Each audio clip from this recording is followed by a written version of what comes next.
Perkenalkan, namaku Romlah. Para tetanggaku akrab menyapaku dengan panggilan Nenek Romlah. Saat ini usiaku sudah kepala 7, dengan wajah dan perawakan khas orang Jawa. Aku sudah menjanda bertahun-tahun lamanya. Meski begitu, harus kuakui bahwa keinginan diriku masih sangatlah tinggi, terutama jika melihat pria yang masih muda. Tak dipungkiri, hal tersebut membuatku merasa lebih hidup, meski terkadang membuat beberapa pria salah tingkah.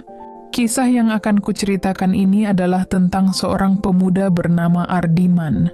Sebelumnya, aku tinggal di sebuah perumahan asri di pinggir kota, hidup sendirian, yang sangatlah membosankan. Setidaknya itu yang kurasakan di masa pensiunku.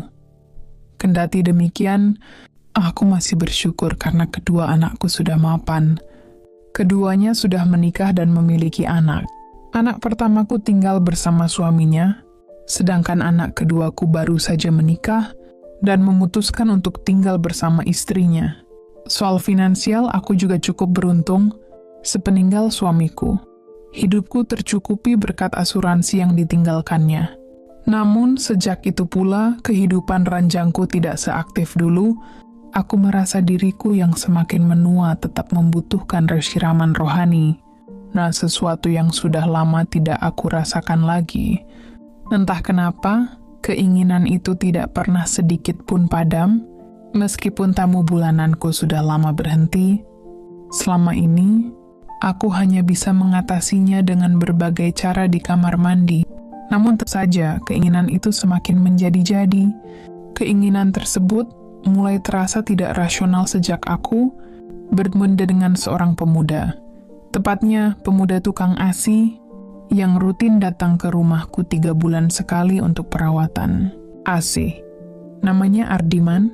Dari ceritanya, ia berusia 23 tahun dan sudah bertahun-tahun bekerja sebagai tukang ASI sejak lulus STM. Ardiman memiliki postur kurus, namun kekar. Wajahnya manis dengan kulit sawo matang khas Indonesia. Kedatangannya yang rutin membuatku akrab dengannya karena sering mengobrol. Dari banyak obrolan itu, aku tahu bahwa saat ini dia sedang berusaha menyelesaikan kuliahnya dengan biaya sendiri. Ia juga menanggung beban kedua adiknya yang masih sekolah karena orang tua mereka kurang mampu. Hebat sekali pemuda ini, pikirku kala itu. Entah kenapa, dari banyak obrolan tersebut, aku mulai merasakan perasaan lain, lebih tepatnya, perasaan kagum yang sulit ku mengerti. Aku mulai memperhatikan bahwa pemuda tersebut sangatlah manis dengan kumis tipisnya. Bahkan, aku mulai membayangkan bagaimana rasanya berbagi dunia dengannya. Hingga suatu pagi, mungkin karena aku sudah lama tak mendapatkan resiraman rohani, aku bermimpi intim dengan seorang pemuda yang wajahnya tidak begitu jelas, tetapi mirip Ardiman. Namun, mimpi tersebut tidak sampai berakhir, dan justru membuatku terjaga dengan perasaan kecewa. Keinginan yang belum terpenuhi membuat kepalaku pusing. Pagi itu, aku beranjak dari tempat tidur dan berniat memasak sesuatu untuk makan hari itu. Hari itu adalah hari Minggu, di mana Yani, pembantuku, libur kerja. Tak lama kemudian, notifikasi di WhatsAppku berbunyi, "Permisi, hari ini jadwal kunjungan perawatan AC. Apa nenek ada di rumah?" Entah suatu kebetulan atau keberuntungan, pesan tersebut berasal dari Ardiman. Hal itu membuatku senang bukan kepalang. Entah niat dari mana, saat itu aku merasa harus mencari ide agar nantinya Ardiman bisa menyarankan solusi untuk permasalahanku. "Sekarang saja ya nak, nenek lagi di rumah," balasku. Aku memanggilnya nak karena keakraban kami sudah seperti cucu pada neneknya sendiri. Tapi hari itu timbul niat untuk mengubah keakraban tersebut, entah menjadi lebih dekat atau malah sebaliknya. Tidak lama setelah pesan WhatsApp itu, Aku mendengar suara motor Ardiman diparkir di halaman rumahku. Aku pun berpura-pura hendak mandi dan bergegas menuju kamar untuk berganti pakaian. Sebagai wanita yang tetap rajin merawat diri, aku rutin melakukan aerobik setiap minggu untuk menjaga penampilanku. Tak ayal, di usiaku yang sekarang, tubuhku masih tetap proporsional khas wanita tua masa kini. Selain itu, kulitku yang putih membuatku tampak lebih muda dari usia sebenarnya. Aku yakin, dengan sedikit usaha, aku bisa menarik perhatian Ardiman. Segera aku membuka pintu. "Permisi, Nek," sapa Ardiman yang tampak sedikit kaget melihat penampilanku. "Nak Ardiman, apa kabar?" "Silakan masuk," ujarku sambil tersenyum. Wajah polosnya tampak masih tak percaya. "Maaf, nenek ini hendak mandi dulu," ujarku. Iya, nggak apa-apa kok, Nek," jawabnya canggung. "Nenek tinggal dulu ya. Kamu langsung saja cek AC di kamar," kataku sambil berlalu. Aku sengaja mandi agar aroma melati dari sabunku memberikan kesan yang lebih segar dan menghadirkan suasana nyaman pada Ardiman. Setelah selesai, aku segera menuju kamar. Tampak Ardiman masih sibuk memperbaiki AC, satu-satunya AC yang ada di rumah. Ardiman lanjut saja. "Nggak usah merasa terganggu sama neneknya," ujarku sambil tersenyum. Iya, Nek," balasnya sambil tersenyum canggung. Aku lalu menuju lemari dan sengaja berganti pakaian di kamar. Aku memilih kostum yang lebih santai, dengan tujuan agar Ardiman tanpa sengaja memperhatikan. Benar saja, sesekali ia menoleh ke arahku meski berusaha menjaga pandangan. Ketika aku menoleh ke arahnya, ia langsung membuang muka. "Nak Ardiman, nanti jangan langsung pulang ya. Nenek bikinin kopi. Kalau lapar, makan di sini juga nggak apa-apa. Nenek tadi pagi masak banyak," ujarku ramah. Iya, Nek," jawabnya terbata-bata. Dari raut wajahnya, aku bisa menebak pikirannya sudah mulai tidak fokus. Tak lama kemudian, kopi sudah tersedia di meja tamu.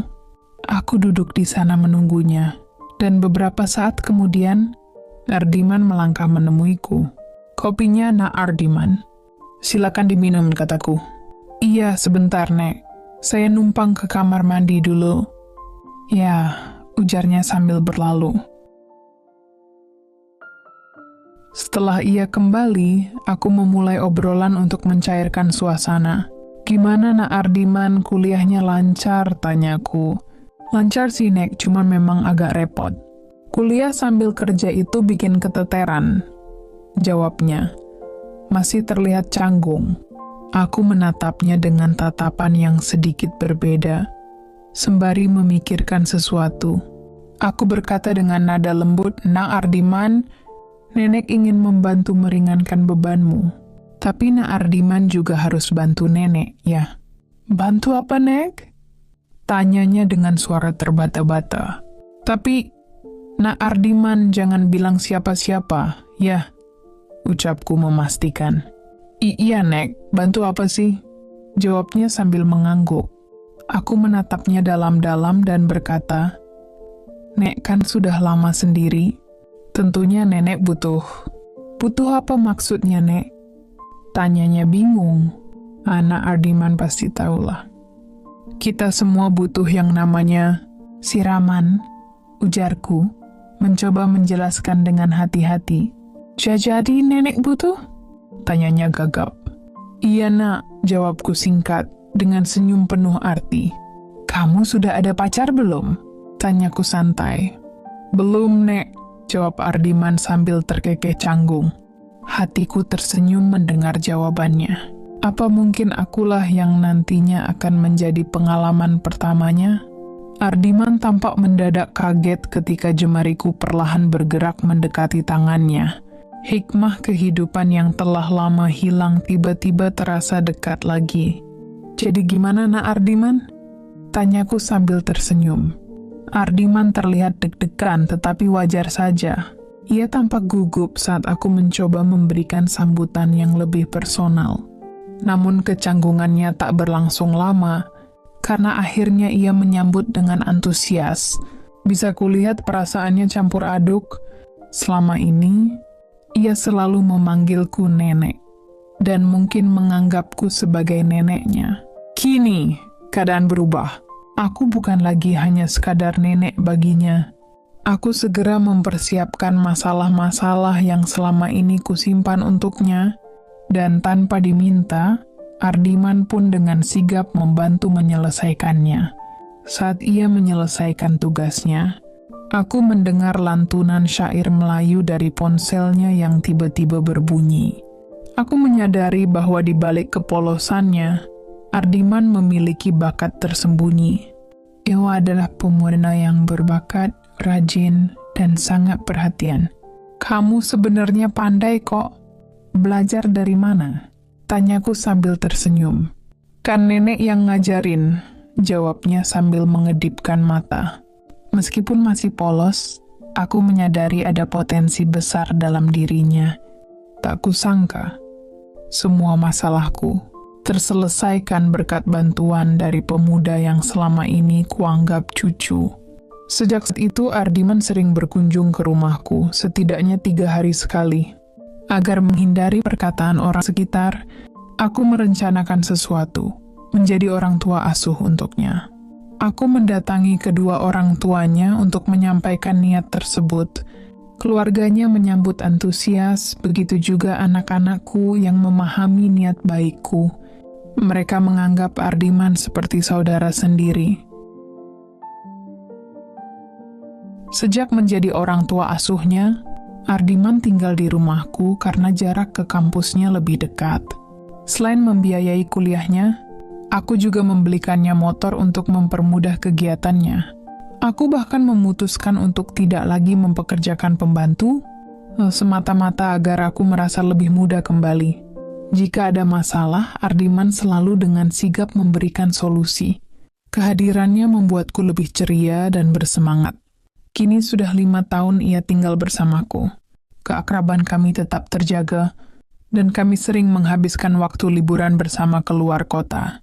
Kini, setelah lulus kuliah dan bekerja, Ardiman bisa membiayai keluarganya dengan layak. Ia pun sering memanggilku sebagai orang yang berjasa dalam hidupnya.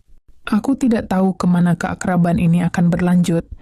Namun, jika suatu saat Ardiman harus pergi atau menemukan jalan hidupnya sendiri, aku harus ikhlas. Demikian kisah yang kujalani beberapa tahun lalu. Semoga dari kisahku ini, kita dapat belajar bahwa setiap perjuangan pasti akan mendatangkan kebahagiaan.